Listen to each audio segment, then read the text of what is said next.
Good evening भाई लोग। Good evening, good evening. चलो बेटा, जल्दी से सभी लोग कनेक्ट हो जाओ और उसके बाद शुरू करते हैं सेशन। द महाजनपदास, महाजनपद का पार्ट टू। ठीक है, पार्ट टू है आज हमारे पास और आज ही ये चैप्टर खत्म हो जाएगा।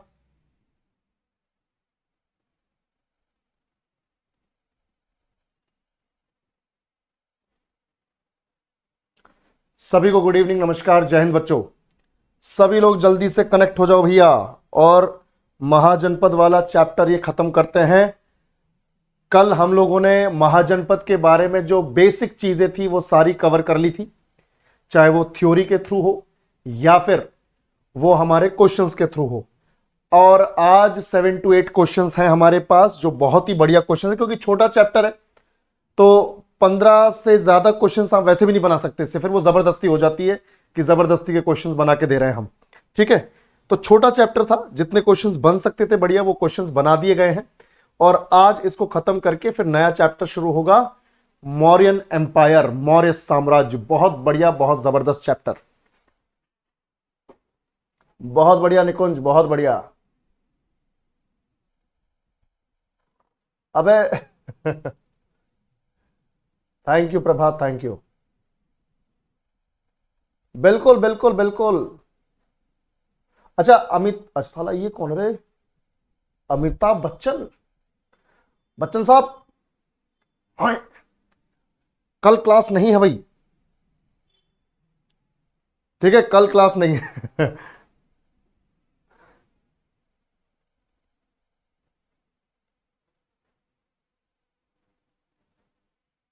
चलो, थैंक यू आदित्य। सभी को गुड इवनिंग, नमस्कार, जय हिंद। Bhanwar Singh, good evening, good evening. चलो भाई शुरू करते हैं। चलो भाई शुरू करते हैं। कैरी मिनाटी स्टाइल में बोलना पड़ेगा क्या? हाँ,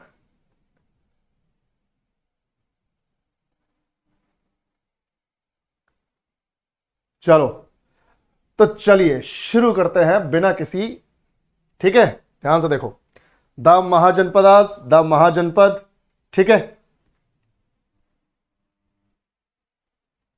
विद्या ज्योति बेटा, हिस्ट्री खत्म तो होने दो। एक सब्जेक्ट को आधा छोड़ के बीच में से नया सब्जेक्ट कैसे शुरू कर दें? हिस्ट्री लंबा पोर्शन है, उसको कवर करना जरूरी है। ठीक है, बिल्कुल। चलो, बिल्कुल नवीन, बिल्कुल। इंग्लिश टर्मिनोलॉजी भी देंगे। सो द महाजनपदास ये हमारा पार्ट टू है। और ध्यान से देखो बेटा, जिसने भी अभी तक अपने आप को एनरोल नहीं किया है, जिसको लगता है कि मुझे जरूरत है बेसिक से एडवांस तक जाने की, और जिसने अभी तक एनरोल नहीं किया है वो इसमें एनरोल हो जाए जल्द से जल्द, क्योंकि अब तुम्हारा टाइम जो है निकले जा रहा है। जितना लेट करोगे बर्डन क्रिएट होता जाएगा और दिक्कत आ जाएगी। ठीक है, तो एक बार चेक कर लेना एक बार जाके कोर्स को। और ये हमारा आज का पहला क्वेश्चन, आज का पहला क्वेश्चन जल्दी से देखो। बिल्कुल पवन, बिल्कुल। रिकॉर्डेड लेक्चर्स अवेलेबल है। ठीक है, चलो, बहुत बढ़िया चांद आलम। चलो, तो which of the following was the key reason for the rise of Magadha as the most powerful Mahajanapada? निम्नलिखित में से कौन सा मगध के सबसे शक्तिशाली महाजनपद के रूप में उदय का प्रमुख कारण था? भाई जल्दी से बताओ, इनमें से वो कौन सा रीजन है जिसकी वजह से मगध सबसे शक्तिशाली महाजनपद बन गया? सभी लोग सोच समझ के पढ़ के जवाब दो भाई, ऐसी उल्टे सीधे जवाब मत दो, सोच समझ के जवाब दो। Its control over the river Ganga and its fertile plains, its strong naval force, the lack of neighbouring rivals, its alliance with foreign invaders.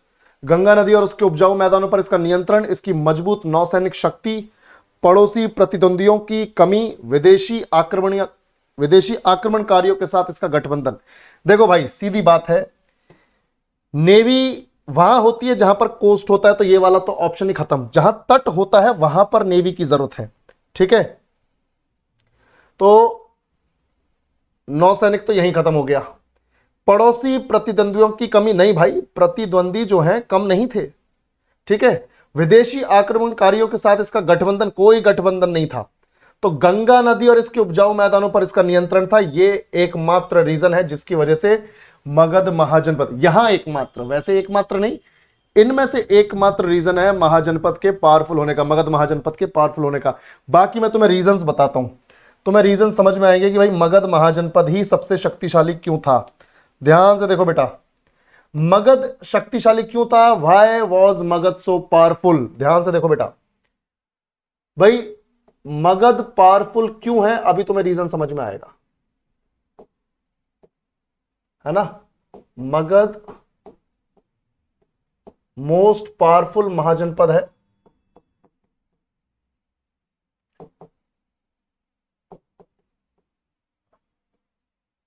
तो इसके पीछे रीजन क्या है, ध्यान से देखो। मगध महाजनपद जो है बहुत ज्यादा पावरफुल है, इसके पीछे रीजन क्या है। पहला रीजन बेटा ध्यान से देखो सभी लोग, पहला रीजन है फर्टाइल लैंड, फर्टाइल लैंड, उपजाऊ भूमि, उपजाऊ भूमि। भाई अगर तुम सबको मालूम है कि मगध की लोकेशन क्या है ना, मगध की लोकेशन क्या है भाई, ये है मगध। तो यहां पर गंगा रिवर भी तो है, ये इस तरह से गंगा नदी इस तरह से आ रही है, ये देखो इस तरह से गंगा नदी है। तो भाई यहां मगध से गंगा नदी जब बह रही है और इसकी कई सारी सहायक नदियां यहां पर हैं, गंगा नदी और उसकी ट्रिब्यूटरीज की वजह से ये जो इलाका है ये बहुत ज्यादा फर्टाइल है। 24/7 वाटर की अवेलेबिलिटी की वजह से यहां पर उपजाऊ भूमि है, जिसकी वजह से जबरदस्त खेती बाड़ी हो रही है, बेनिफिशियल एग्रीकल्चर है, लाभदायक कृषि है। तो फर्टाइल लैंड की वजह से बेनिफिशियल एग्रीकल्चर, है ना भाई। अगर उपजाऊ भूमि होगी तो खेती बाड़ी बहुत बढ़िया होगी। तो याद रखना, लाभदायक कृषि, फर्टाइल लैंड की वजह से, उपजाऊ भूमि की वजह से लाभदायक कृषि। चलो पहला पॉइंट तो ये हो गया कि भूमि जो है वो उपजाऊ है, फर्टाइल लैंड है। सेकंड इंपॉर्टेंट रीजन बच्चों ध्यान से देखो, सेकंड इंपॉर्टेंट रीजन है कि यहां पर रिवर्स हैं, ठीक है। रिवर्स में भी कौन सी है तुम्हें मालूम है, यहां पे नदियां हैं, एक तो गंगा नदी और उसकी कई सारी सहायक नदियां हैं, ठीक है। तो गंगा नदी और उसकी सहायक नदियों की वजह से, यानी गंगा रिवर और उसकी ट्रिब्यूटरीज की वजह से, एक तो ट्रेड एंड ट्रांसपोर्ट आसान हो गया भाई, ट्रेड एंड ट्रांसपोर्ट, ठीक है। व्यापार एवं परिवहन ये इजी हो गया है। कैसे भाई, लैंड के कंपैरिजन में अगर आप पानी पर चलोगे, ठीक है भाई, अगर आप लैंड के कंपैरिजन पर, जमीन के कंपैरिजन में पानी पर चलोगे तो पानी पर चलने का खर्चा कम है, क्योंकि पानी पर आपको सड़क नहीं बनानी है, जो नदी बह रही है वही आपकी सड़क है, उस पर आपको नाव चलानी है, चप्पू चलाना है।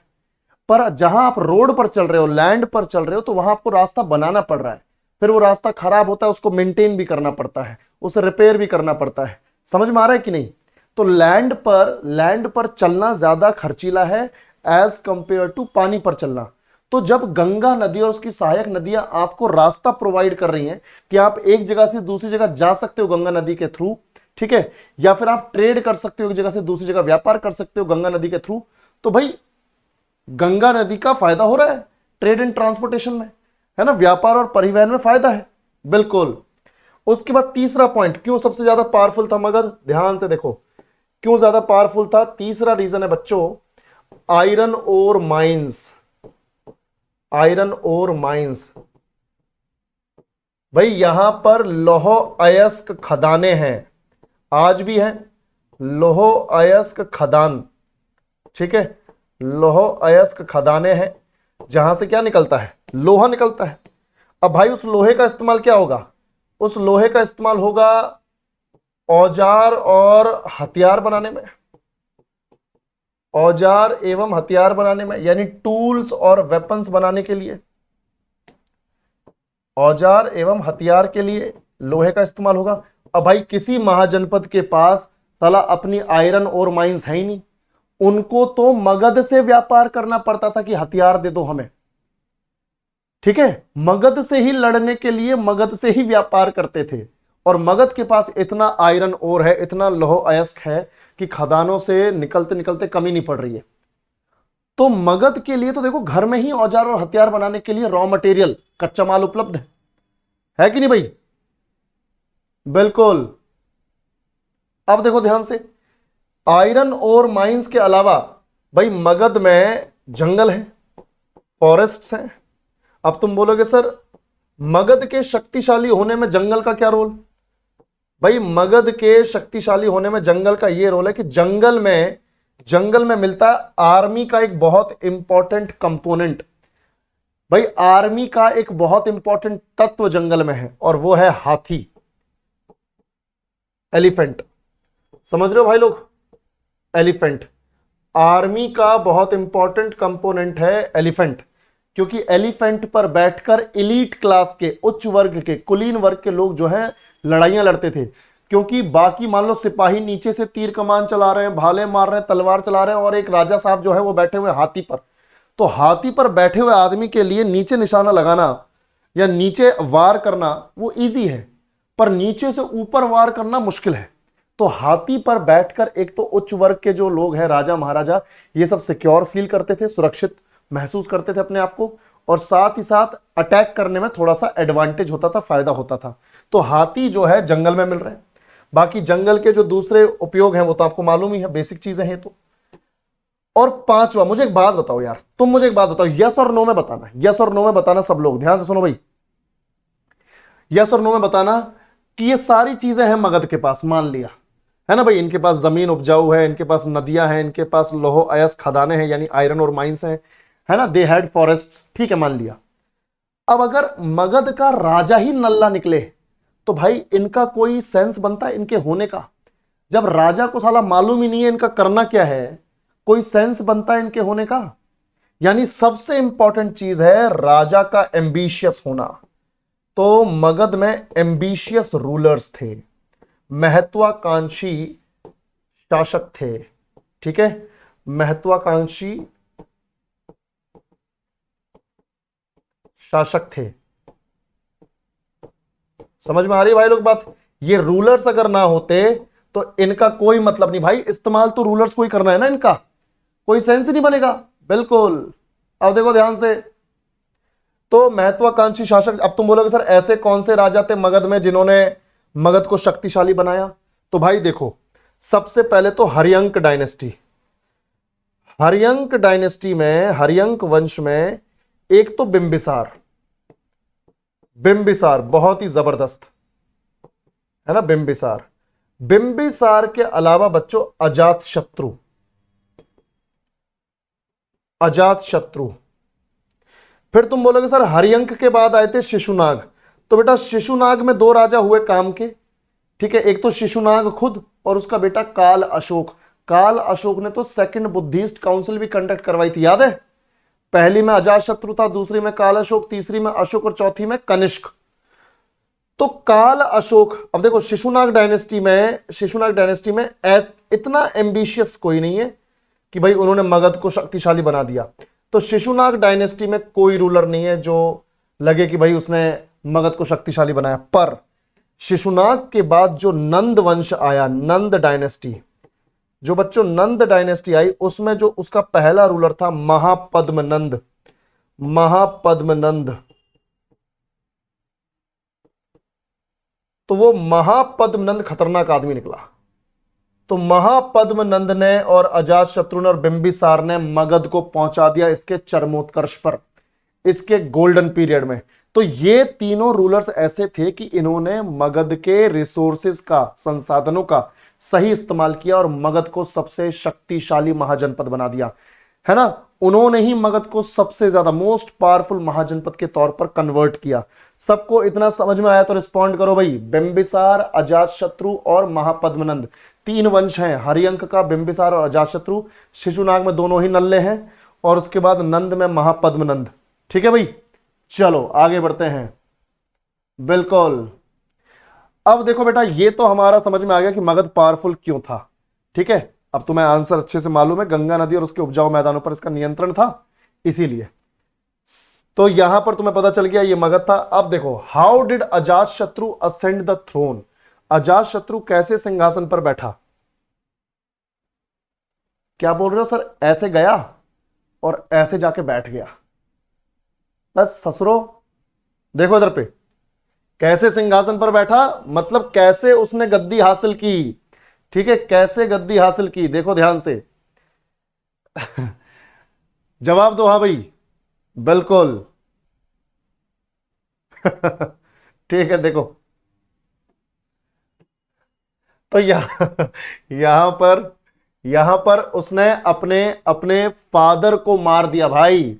अजात शत्रु के बारे में कल तुमको पॉइंट नहीं बताए थे, अभी बताते हैं। देखो, मैंने तुम्हें बताया था कि अजात शत्रु जो है बिंबिसार का लौंडा है, ठीक है।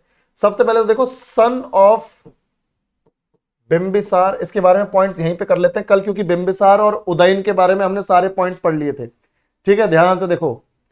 तो son of Bimbisara and, Bimbisara की बीवी का नाम बताओ भाई, बिंबिसार की बीवी का नाम, सन ऑफ बिंबिसार एंड चेल्लाना, चेल्लाना, ठीक है, चेल्लाना। तो बिंबिसार और चेल्लाना का बेटा था अजात शत्रु, ठीक है भाई लोग, ध्यान से देखो। और उसके बाद दूसरा point, he killed his father to seize the throne, he killed his father to seize the throne. जैसे उदयन ने अजात शत्रु को मारा तो यहीं से तो सीखा था, पप्पा मारे दद्दा को तो हम भी मारे पप्पा को, उदयन की ये वाली बात थी। तो he killed his father to seize the throne, गद्दी की लालच में अपने ही पिता को मार दिया है ससुरा। देखो, अजात शत्रु रूलर बहुत जबरदस्त था, ध्यान से देखो बेटा, अजात शत्रु जो है रूलर बहुत जबरदस्त था, पर बेटा बढ़िया नहीं था यार, ठीक है, बेटा बढ़िया नहीं था। तो he killed his father to seize the throne. तीसरी चीज, और कंटेम्परेरी भी है ये, बुद्ध के और भगवान महावीर के कंटेम्परेरी भी है, तो लिख लेते हैं कंटेम्परेरी ऑफ, समकालीन है उनके, contemporary of Buddha and Mahavir, Mahavir और बुद्ध के समकालीन था अजात शत्रु। इनफैक्ट अजात शत्रु के टाइम पे तो भगवान बुद्ध की डेथ भी हुई थी, उनको मोक्ष की प्राप्ति हुई थी, ठीक है। Buddha Buddha died during his rain, ध्यान से देखो बेटा, Buddha died during his rain. भाई अजात शत्रु का शासन काल मैं आपको बताता हूं, इसका शासन काल था 492 से 460 बीसी, भाई 492 से 460 बीसी। और बुद्ध की डेथ हुई है बच्चों 483 बीसी में, याद है ना, 483 बीसी में। तो किसका शासन चल रहा है, अजात शत्रु का चल रहा है शासन इस टाइम पे 483 में। तो Buddha died during his rain and उसी साल जिस साल भगवान बुद्ध की डेथ हुई, इसने पहली काउंसिल कंडक्ट करवाई थी, याद है, 483 बीसी, 383 बीसी, 250 बीसी ही और 72 एडी, मैंने बताया था चारों काउंसिल का टाइम। तो सेम ईयर में जब बुद्ध की डेथ हुई तो अजात शत्रु ने राजगीर में फर्स्ट काउंसिल कंडक्ट करवाई थी। तो Buddha died during his reign, he conducted first Buddhist council, Ajatashatru ने फिर फर्स्ट बुद्धिस्ट काउंसिल कंडक्ट करवाई, ठीक है। तो ये सारे पॉइंट्स मैंने लिख दिए हैं, इंग्लिश में लिख दिए, पर मैंने हिंदी में मतलब बता दिया, आई होप आपको समझ में आया हो। तो ये अजात शत्रु, तो अजात शत्रु ने अपने बाप को, अपने पिता को उखाड़ फेंक कर गद्दी हासिल की है, ठीक है। चलो बहुत बढ़िया, आगे बढ़ते हैं। Next question, who was the ruler who established the city of Pataliputra? ये तो कल भी पढ़ा था, बस थोड़ी लैंग्वेज चेंज कर दी इस टाइम पे। बताओ कौन था, जल्दी से बताओ बेटा। बिल्कुल बिल्कुल कुणाल, बिल्कुल ठीक बात, बस शाबाश, बहुत बढ़िया। आंसर होगा सी, क्योंकि तुम्हें मालूम है कि बिंबिसार ने 544 से 492 बीसी तक राजगृह से ही शासन किया, राजगीर से ही शासन किया, और अजातशत्रु ने 492 से 460 बीसी तक इसने भी राजगृह से शासन किया। तो इन दोनों के टाइम पर तो कैपिटल राजगृह ही थी, ठीक है, राजगृह थी।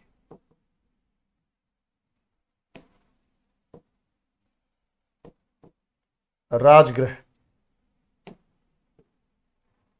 और उदयन का जो रूलिंग पीरियड था बच्चों वो 460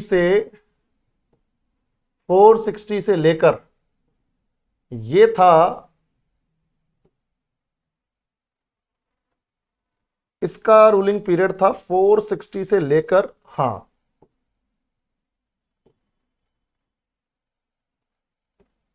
अरे ससुरा इसका तो रूलिंग पीरियड ही भूल गए हम।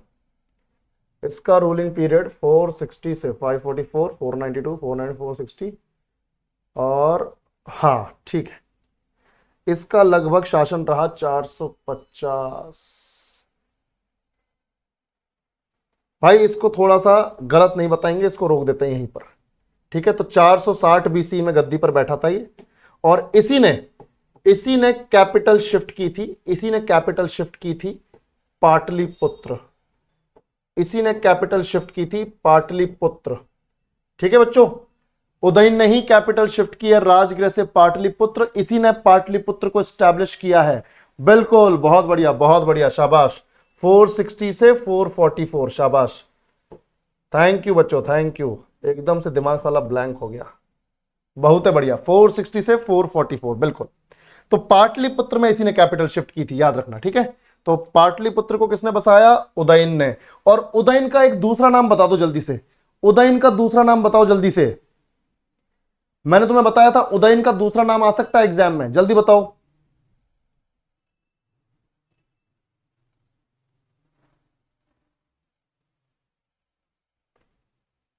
बिल्कुल बिल्कुल। अबे साला उद्रक कौन बोल रहा है बे?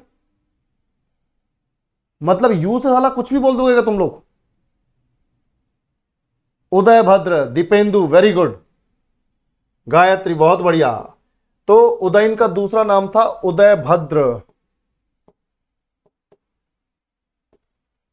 उदय भद्र, ठीक है। चलो बहुत बढ़िया। नेक्स्ट, बाकी तुम्हें मालूम है कि ये राजगृह यहां पर है, राजगृह यहां पर है, और ये है पाटलिपुत्र। तो कैपिटल शिफ्ट की इसने पाटलिपुत्र, क्योंकि गंगा नदी के किनारे बसा हुआ था, गंगा नदी के किनारे था। और दूसरा, यहां से एक तो एग्रीकल्चर बहुत बढ़िया हो सकता था, और दूसरा ट्रेड एंड ट्रांसपोर्ट, और वही हुआ। पाटलिपुत्र में बसने का, पाटलिपुत्र को राजधानी बनाने का उदयन को जबरदस्त फायदा हुआ, ठीक है भाई। बिल्कुल बिल्कुल।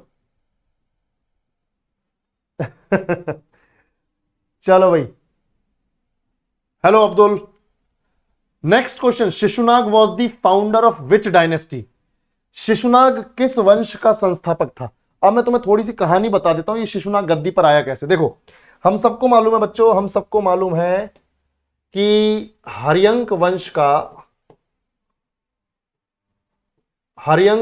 का रूलिंग पीरियड था 544 से 413 बीसी तक, ठीक है। और हर्यंक वंश में पहला राजा सबको मालूम है, बिंबिसार, है ना, पहला राजा बिंबिसार। बिंबिसार के बाद तुम सबको मालूम है अजातशत्रु, है ना, अजातशत्रु। अजातशत्रु के बाद तुम सबको मालूम है कि उदयन आया। उदयन के बाद आया अनुरुद्ध, ठीक है, अनुरुद्ध, अनि नहीं, अनुरुद्ध। अनुरुद्ध के बाद आया मुंडा। कौन आया रे? मुंडा। और मुंडा के बाद आया नागदशक। कौन आया? नागदशक। इसको फिर से लिख देते हैं, सही से लिख देते हैं।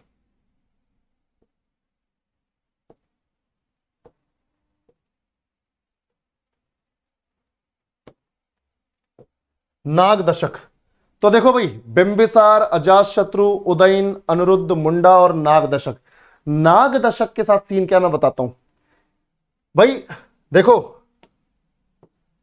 अजात शत्रु ने मारा अपने बाप को गद्दी के लिए, उदयन ने मारा अपने बाप को गद्दी के लिए, नागदशक ने मारा अपने बाप को मुंडा को गद्दी के लिए। खानदानी प्रथा है भाई, ठीक है, खानदान में डीएनए में ही दिक्कत है, समझ रहे हो भाई, बिल्कुल खानदान में ही दिक्कत है। तो नागदशक ने जब मुंडा को मारा तो नागदशक जो है मगध का घटिया रूलर साबित हुआ। नागदशक जो है वो मगध का घटिया रूलर साबित हुआ और नागदशक से जनता बहुत परेशान हो गई, जनता बहुत परेशान हो गई। और जनता को सपोर्ट कर रहा था एक मंत्री, एक मिनिस्टर, है ना। जनता की उम्मीद इस मिनिस्टर से जगी हुई थी कि भाई आप ही संभालो, कुछ करो। और इस मिनिस्टर का नाम था शिशुनाग। तो शिशुनाग को लगा कि जब जनता मेरे ऊपर इतना भरोसा कर रही है और नागदशक से इतना परेशान है, तो क्यों ना नागदशक को गद्दी से हटाकर मैं खुद ही राजा बन जाऊं, जनता का सपोर्ट तो है ही। तो नागदशक के अत्याचारों से जनता इतनी परेशान हुई कि जनता के कहने पर शिशुनाग और इसके साथियों ने, जो दूसरे सरदार थे, उन सब ने नागदशक को गद्दी से हटाया और शिशुनाग जो कि एक मिनिस्टर था वो गद्दी पर बैठ गया और शिशुनाग डायनेस्टी की स्थापना हो गई। ठीक है भाई, समझ में आया कि नहीं? चलो बहुत बढ़िया। अब देखो भाई, तो यहां पर हमें पता चल गया कि शिशुनाग ने कौन सी डायनेस्टी स्टैब्लिश की, शिशुनाग, ठीक है, शिशुनाग। अब शिशुनाग डायनेस्टी में ध्यान से देखो बेटा, शिशुनाग डायनेस्टी में 3 रूलर्स हुए जो हमारे काम के हैं, जिससे हमारी कहानी आगे चलेगी। देखो पहले आया शिशुनाग। तो शिशुनाग के बारे में पहला पॉइंट तो यह है, शिशुनाग के बारे में पहला पॉइंट कि ये मिनिस्टर था, मिनिस्टर ऑफ नागदशक।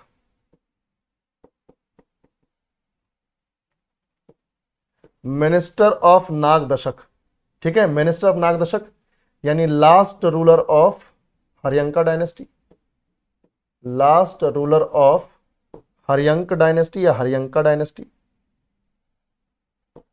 तो हरियंक वंश का लास्ट रूलर था नागदशक, तो ये मिनिस्टर था उसका। सेकंड पॉइंट, ठीक है, ही ओवरथ्रू हिम, भाई इसने उसे उखाड़ फेंका।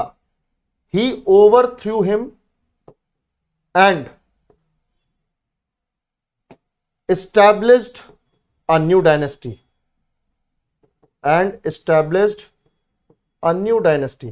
भाई इसने उसको उखाड़ फेंका और नई राजवंश की स्थापना कर डाली मगध में, ठीक है। तो मिनिस्टर था नागदशक का, उसको उखाड़ फेंका जनता की मदद से और नई डायनेस्टी की स्थापना कर दी, शिशुनाग डायनेस्टी की। और इसने कैपिटल शिफ्ट कर दी भाई, कैपिटल शिफ्ट कर दी। उदयन और बाद के जो रूलर्स हुए उनके टाइम में पाटलिपुत्र थी। शिशुनाग पाटलिपुत्र से राजधानी ले गया और ऊपर वैशाली में, ठीक है। ये राजधानी कहां ले गया बच्चों, Vaishali. He shifted capital from Pataliputra to Vaishali, है ना। ये बिल्कुल देखो बेसिक अंग्रेजी में लिख रहा हूं मैं, तुम सबको आती होगी पक्का, ठीक है। कहीं कोई दिक्कत आए तो पूछ लेना, कोई टेंशन वाली बात नहीं। अब देखो भाई, तो मिनिस्टर था नागदशक का, फिर उसने नागदशक को हरा दिया जनता की मदद से। उसके बाद इसने कैपिटल शिफ्ट कर ली वैशाली में। याद रखना भाई, कैपिटल कहां शिफ्ट की, वैशाली में। शिशुनाग के बाद आया काल अशोक। देखो भाई ध्यान से, शिशुनाग के बाद दूसरा रूलर कौन आया, दूसरा रूलर है काल अशोक। काल अशोक। तो शिशुनाग ने तो रूल किया 413 से 395 बीसी, और फिर 395 बीसी में आ गया काल अशोक। 395 बीसी से लेकर 367 बीसी तक काल अशोक है, ठीक है। कौन है, काल अशोक। और इसके बारे में पहला पॉइंट देखो भाई, इसके बारे में पहला पॉइंट,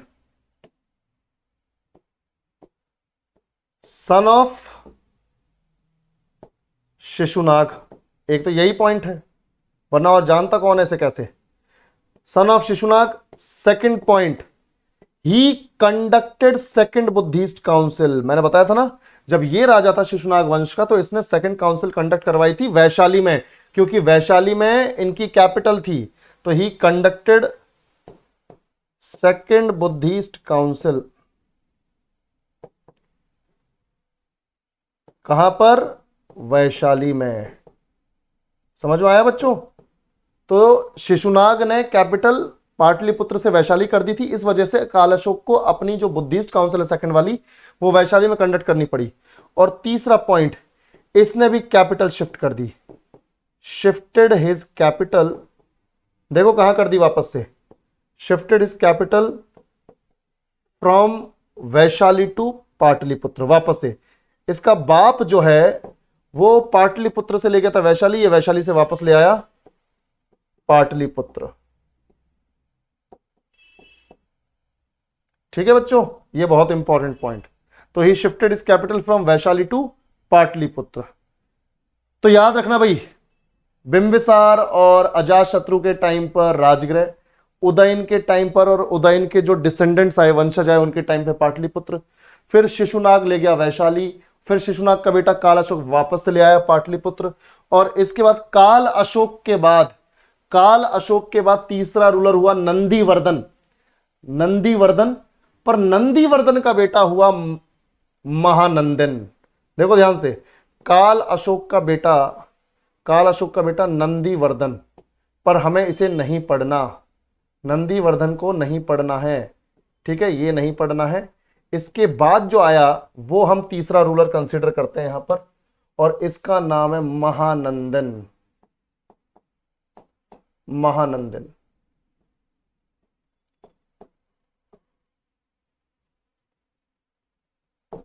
देखो भाई ध्यान से, तो शिशुनाग वंश में एक राजा हुआ महानंदन। इसने क्या किया, ये ससुरा डरपोक किस्म का आदमी था।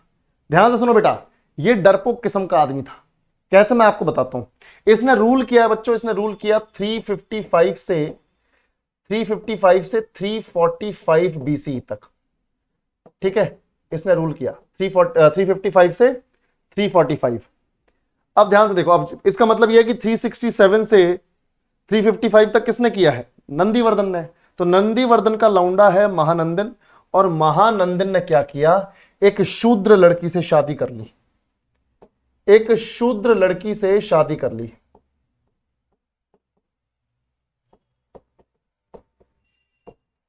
अब ध्यान से देखो, शूद्र लड़की से विवाह किया। So he was married to a Shudra girl, और उससे एक बेटा हो गया।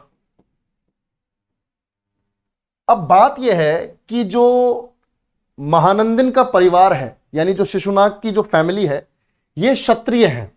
ये क्या है बच्चों? क्षत्रिय। ये क्षत्रिय वर्ण के लोग हैं। अब इनको पता चला कि हमार लौंडा हमार हाथ से निकल गई। ठीक है भाई, ये हाँ बिल्कुल बिल्कुल। अबे तुम देखो, अभी लव मैरिज थोड़ी है, ये तो साला लव मैरिज भी नहीं है, ये स्टैंड लेना नहीं आया इसको। तो महानंदन जो है, जब शूद्र लड़की से इसने शादी कर ली तो इसको बेटा भी हो गया। तो जो रॉयल फैमिली है, शिशुनाग की जो रॉयल फैमिली, शाही परिवार है, उसने साफ मना कर दिया कि भाई शूद्र लड़की हमारे घर की बहू नहीं बनेगी। उस टाइम पे तो ये बहुत ज्यादा था, ये सिस्टम, कास्ट सिस्टम, वर्ण सिस्टम। बोला नहीं भाई, शूद्र लड़की हमारे घर की बहू नहीं बनेगी, और उसके बेटे को हम हमारा राजकुमार कंसीडर नहीं करेंगे, ठीक है भाई, बिल्कुल। अब क्या होता है कि महानंदन से जब पूछा गया कि हाँ भाई, शूद्र लड़की से शादी की, बच्चा भी पैदा कर लिया, एक्सेप्ट करोगे? जानते हो इस लड़की को, जानते हो इस बच्चे को? बोला हम नहीं जानत रहे, हमको नहीं मालूम ये कौन बा। ठीक है, समझ रहे हो? तो भाई इसने क्या किया, ये ससुरा दब गया वहीं पर फैमिली के सामने, ये स्टैंड नहीं ले पाया। भाई साहब फट्टू थे, थोड़े से फट्टू थे, स्टैंड नहीं ले पाए, और बेचारी वो शूद्र लड़की जो है अपने बच्चे को लेकर निकल गई वहां से। ठीक है, अपने बच्चे को लेकर निकल गई वो, और ये बच्चा बाद में लेता है बदला कि ससुरे तू कैसा बाप है जो तू मेरे को और मेरी मां को एक्सेप्ट नहीं कर पाया अपनी फैमिली के सामने। मतलब तुम ससुरा प्यार व्यार कर लो, बच्चे बच्चे पैदा कर लो, पर जब तुम्हारा टाइम है स्टैंड लेने का तो तुमसे स्टैंड नहीं लिया जाता। ठीक है भाई, अब देखो ध्यान से। ओए ससुरा, तुम लोग कमेंट में उल्टा सीधा नहीं लिख देना, ये हाँ पहले बोल रहा हूं, डिग्निटी मेंटेन रखनी है भाई। ये वन वे है सिर्फ, जो भी आएगा वन वे है, वो उधर से नहीं आना चाहिए कुछ। हाँ देखो भाई ध्यान से, तो बेटा बड़ा हुआ, बेटा बोला ऐसे बाप की मेरे को जरूरत ही नहीं है, जो हमारे लिए स्टैंड नहीं ले पाया, जो हमारे लिए स्टैंड नहीं ले पाया वो क्या बाप बनेगा मेरा। तो बेटा बड़ा हुआ, बेटे ने बोला भैया अब तुम गए, तुमने हमारी मां के साथ हमारे साथ बहुत गलत किया, अब तुम गए। तो महानंदिन को मार दिया इस बेटे ने, और इस बेटे का नाम है महापद्मनंद। क्या नाम है बच्चों? महापद्मनंद। और इस महापद्मनंद ने फिर कसम खाई कि जिस परिवार ने मेरी मां और मुझे नहीं अपनाया, मैं उस परिवार के वंश को आगे नहीं बढ़ाऊंगा, मैं उस परिवार के नाम से जाना ही नहीं जाऊंगा, मैं जाना जाऊंगा एक नए वंश के नाम से, नंद वंश। ठीक है भाई। और इस तरीके से ये नंद वंश का फाउंडर निकला। नंद वंश का फाउंडर था महापद्मनंद। इसने एक नया खानदान शुरू किया। वरना तुम समझ सकते हो कि एक्चुअल में शिशुनाग डायनेस्टी का ही वंशज है महापद्मनंद, पर शूद्र लड़की से। और इसने फिर नंद डायनेस्टी को स्टैब्लिश किया, और यही वजह है कि इसे क्षत्रियों से नफरत थी, और इसी वजह से इसने क्षत्रियों का नाश कर दिया, और इसीलिए इसे बोला जाता है सर्व शत्रांतक, यानी सभी क्षत्रियों का नाश करने वाला। समझ में आया कि नहीं? बिल्कुल। बफरिंग हो रही है। अबे क्या बोल रहे हो करण बाबू? बफरिंग तो नहीं हो रही यार, इंटरनेट तो बढ़िया चल रहा है। जबकि आज तो दिल्ली में झमाझम बारिश हुई है, उसके बाद भी सब कुछ बढ़िया चल रहा है। चलो चलो ठीक है ठीक है ठीक है, कोई नहीं कोई नहीं, एक आध सेकंड के लिए हुई होगी, कोई बात नहीं। करण रिफ्रेश कर लेना बेटे। तो नंद वंश का फाउंडर है महापद्मनंद। ठीक है, तो ये हो गया हमारे पास कि कैसे नंद वंश की डायनेस्टी स्टैब्लिश हुई, नंद वंश कैसे स्थापित हुआ है। तो भाई यहां पर याद रखना महानंदिन ने क्या कांड किया है, और फिर उसके नाजायज बेटे ने, उसके परिवार के हिसाब से तो नाजायज बेटा है, उसने उसके साथ क्या किया, और फिर महापद्मनंद ने नंद डायनेस्टी को स्टैब्लिश किया। तो यानी देखो, Shishunaga was the founder of which dynasty. कहानी कहां से शुरू हुई और मैं कहां तुम्हें ले गया, तो शिशुनाग डायनेस्टी पूरी कवर हो गई हमारी। ठीक है, शिशुनाग डायनेस्टी पूरी कवर हो गई। अब next question, Kalashoka is best known for which major event. जल्दी से बताओ बे, जल्दी से बताओ, काल अशोक किस प्रमुख घटना के लिए जाना जाता है?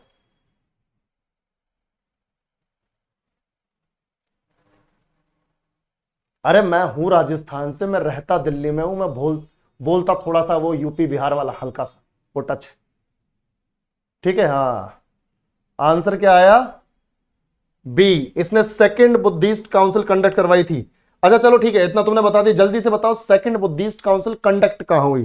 काल अशोक ने कहां करवाई? शिशुनाग डायनेस्टी का रूलर है, तो शिशुनाग कैपिटल कहां ले गया? पाटलिपुत्र से। बताओ, वहीं पर कंडक्ट करवाई है। जल्दी से जगह का नाम बोलो।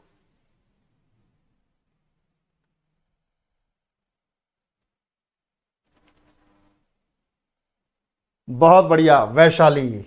सेकंड बुद्धिस्ट काउंसिल वैशाली में। और तुम सबको मालूम है कि ये कंडक्ट कब हुई थी?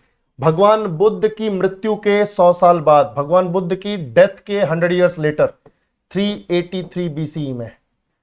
चलो एक चीज और बता दो जल्दी से, चेयरमैन कौन था इस सेकंड काउंसिल का? चेयरमैन कौन था, जल्दी बताओ। काउंसिल का चेयरमैन, बिल्कुल बिल्कुल, काउंसिल का चेयरमैन बता दो।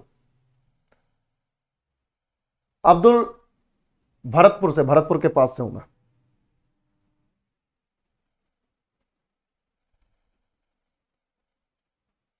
सर्वकामी, शाबाश बच्चों, सर्वकामी, सर्वकामी है ना, सर्वकामी। चलो वेरी गुड, सर्वकामी हो गया। अच्छा एक और चीज बता दो, एक और चीज बता दो, अजास, यहां काल अशोक है, ठीक है काल अशोक है, बिल्कुल सही बात है। और यहां पे तुम्हें याद है वो बुद्धिज्म की 2 ब्रांचेस बनी थी। वैशाली के मंक्स चाहते थे कि चेंजेस हों प्रथाओं में, दूसरे जो वैशाली के बाहर के थे वो नहीं चाहते थे कि चेंजेस हो। तो जो चेंजेस चाहते थे वो हो गए महासांघिक, जो चेंजेस नहीं चाहते थे प्रथाओं में वो स्थविरवादी, है ना। चलो वेरी गुड। अच्छा फर्स्ट बुद्धिस्ट काउंसिल देखो, फर्स्ट बुद्धिस्ट काउंसिल जो है ये 483 बीसीई में हुई, है ना भाई। और तुम्हें मालूम है ये राजगृह में हुई, राजगृह में हुई। और तुम्हें यह भी मालूम है कि चेयरमैन महाकश्यप था, महाकश्यप। और तुम्हें यह भी मालूम है कि उपाली ने विनय पिटक और आनंद ने सुत्त पिटक लिखी थी इसमें। बाकी स्टैब्लिशमेंट ऑफ पाटलिपुत्र तुम्हें मालूम है उदयन ने किया है, उदयन ने पाटलिपुत्र को बसाया है, पहली बार इसने ही राजधानी बनाया। और conquest of Kalinga, conquest of Kalinga किसने किया? अशोक ने, है ना। अशोक ने कलिंग के युद्ध में 261 बीसी में कलिंग का युद्ध लड़के कलिंग को जीत लिया था, अशोक ने, मौर्य साम्राज्य के अशोक ने। तो आंसर है सेकंड बुद्धिस्ट काउंसिल। ठीक है, चलो नेक्स्ट क्वेश्चन। बाकी तुम्हें पता है कि सेकंड बुद्धिस्ट काउंसिल वैशाली में हुई है, तो ये वैशाली है ऊपर।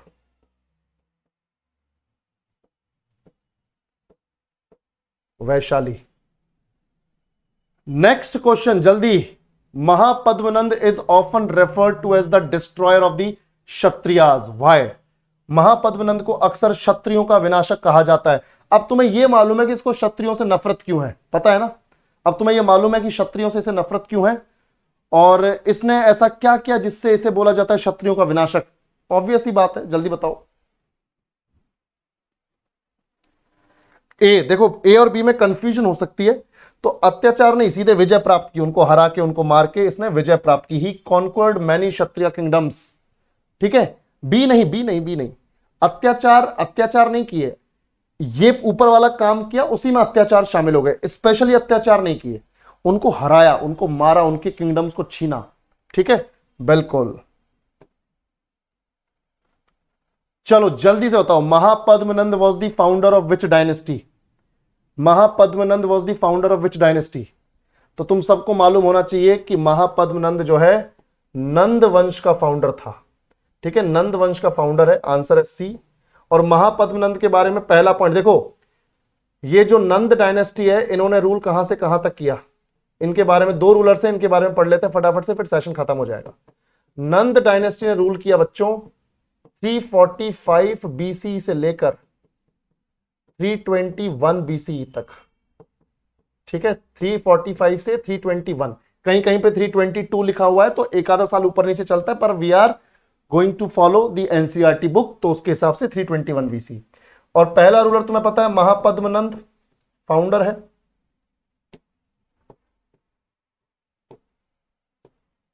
महापद्मनंद है ना भाई, इसने रूल किया है 345 बीसी से 329 बीसी तक। और इसके बारे में पहला पॉइंट है बच्चों, इसके बारे में कि ये फाउंडर है, फाउंडर ऑफ नंद डायनेस्टी, है ना, नंद वंश का संस्थापक है। अच्छा, फाउंडर ऑफ नंद डायनेस्टी, नंद वंश का संस्थापक। दूसरा, इसके बारे में कहा जाता है कि इसे एक राट की उपाधि दी गई। एक राट, एक राट की उपाधि, एक राट का टाइटल मिला है इसे। भाई एक राट क्यों बोलते हैं इसे? क्योंकि इसने अपने आसपास के जितने भी राजा महाराजा या राजकुमार थे सबको हरा दिया, सबको हरा दिया, सबके आसपास के इलाके जीत लिए और मगध महाजनपद को काफी बड़ा बना दिया। ठीक है भाई, ध्यान से देखो। तो एक राट की उपाधि इसलिए मिली क्योंकि अकेला शासक, अकेला शासक जिसका शासन आसपास के इलाके में चल रहा है, बाकी किसी का शासन नहीं चल रहा है, इसी का शासन चल रहा है, इसी का रूल चल रहा है, सबको कब्जे में कर लिया। तो एक राट मतलब जिसका एक छत्र राज हो, जिसका एक छत्र राज हो, अकेला शासक जिसका शासन आसपास के इलाके में हो। तो एक छत्र तरीके से, एक छत्र होके राज कर रहा है, इसके अलावा और कोई रूलर ही नहीं है आसपास के इलाके में।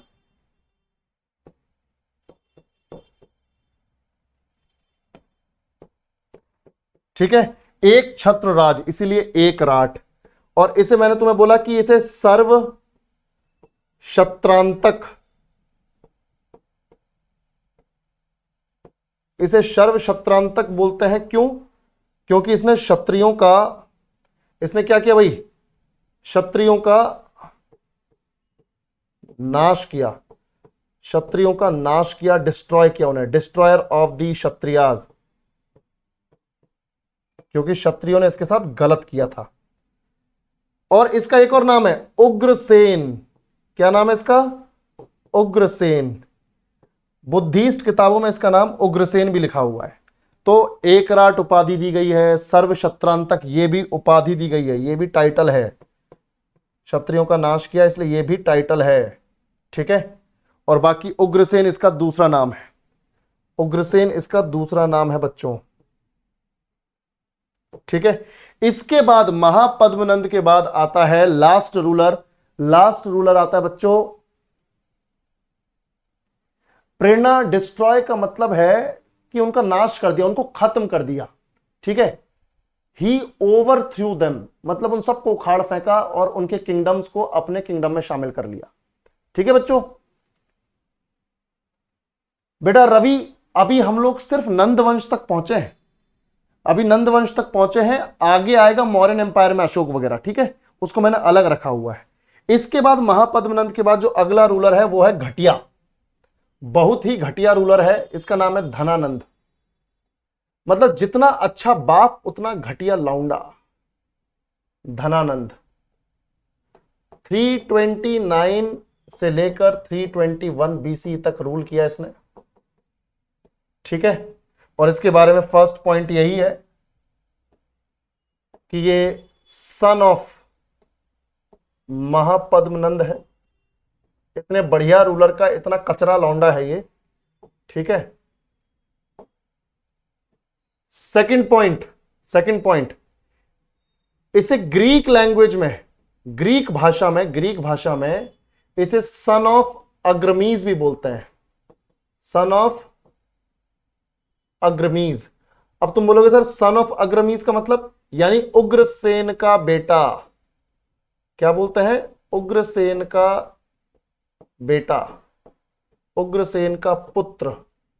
तो अग्रमीज का मतलब है उग्रसेन का पुत्र। तो उग्रसेन का पुत्र तो है, इसके पिताजी को ही बोलते थे महापद्मनंद को उग्रसेन। और तीसरा, इसी के टाइम पर 326 बीसी में, इसी के टाइम पर 326 बीसी में अलेक्जेंडर ने अटैक किया था भारत पर, पंजाब में। अलेक्जेंडर द ग्रेट, ये साले ने अपने आप को ही ग्रेट बोला है, कोई और नहीं बोलता, ठीक है। अलेक्जेंडर द ग्रेट 326 बीसी में पंजाब पर अटैक करता है, पंजाब पर अटैक करता है। पोरस के साथ युद्ध होता है झेलम नदी के किनारे, पोरस के साथ, पोरस पंजाब का राजा, पोरस के साथ युद्ध, पंजाब का राजा था पोरस, पोरस के साथ युद्ध होता है अलेक्जेंडर का। और इस युद्ध में पोरस इसे बहुत तगड़ी टक्कर देता है। ऐसी टक्कर अलेक्जेंडर द ग्रेट ने शायद ही, जितने इलाकों को वो जीतते हुए आ रहा था, कभी किसी के साथ इतनी तगड़ी टक्कर हुई हो। ये टक्कर इसके साथ हुई।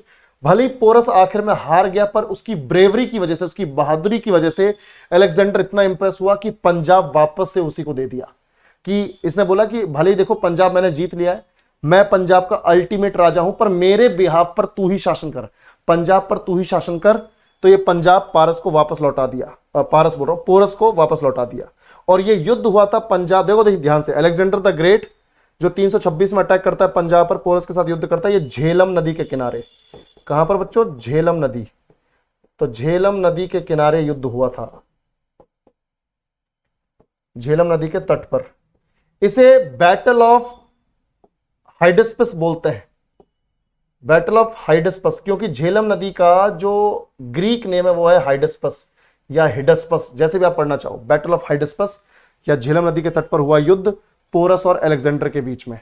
और लास्ट में इस धनानंद को उखाड़ के फेंक दिया चंद्रगुप्त मौर्य ने with the help of Chanakya. Chandragupta Maurya ने उखाड़ फेंका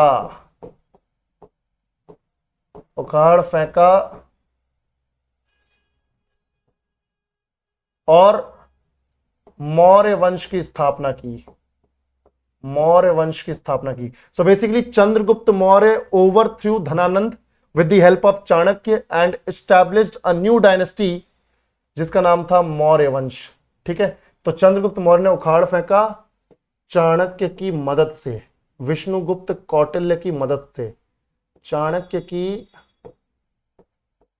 मदद से। समझ में आया बच्चों? तो ये हो गया हमारा यहां पर ये वाला क्वेश्चन भी। बाकी जल्दी से अब इस क्वेश्चन को और कर दो और उसके बाद सेशन को खत्म करते हैं, होने वाला है ये।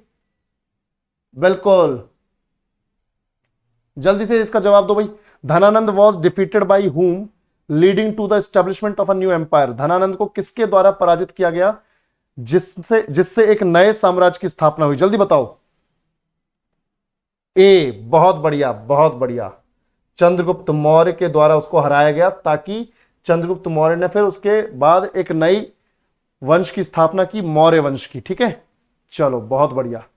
तो याद रखना यही पाटलिपुत्र को उसने कैपिटल बनाया चंद्रगुप्त मौर्य ने, क्योंकि धनानंद के टाइम पर यही कैपिटल थी और इसी को कैपिटल के तौर पर आगे कंटिन्यू किया गया। तो बेटा आज का सेशन हमारा खत्म। महाजनपद से जितने पॉसिबल क्वेश्चंस बन सकते थे हमने बना लिए, और इससे बाहर कुछ आना नहीं चाहिए, और आया तो तुम आराम से गैस वर्क से भी कर जाओगे, क्योंकि इतना कंटेंट तुमने कवर कर लिया है। आई होप आपको समझ में आया हो। तो आज के लिए ये सेशन यही खत्म करते हैं, कल क्लास नहीं है, सीधे मंडे को मिलेंगे। ठीक है बच्चों, तो आज के लिए सेशन यही खत्म करते हैं। Thank you so much, take care, bye bye. और फाउंडेशन वालों 7:15 पर ज्वाइन करो, 7:15 पर ज्वाइन करो, क्योंकि थोड़ा 10-15 मिनट लगते हैं सेशन को शुरू करने में। ठीक है, एक क्लास से दूसरी क्लास में स्विच करने में। चलो बिल्कुल बिल्कुल सब कुछ, ज्योग्राफी, हिस्ट्री, पॉलिटी, इकोनॉमिक्स सब हम पढ़ाएंगे। ठीक है, चलो।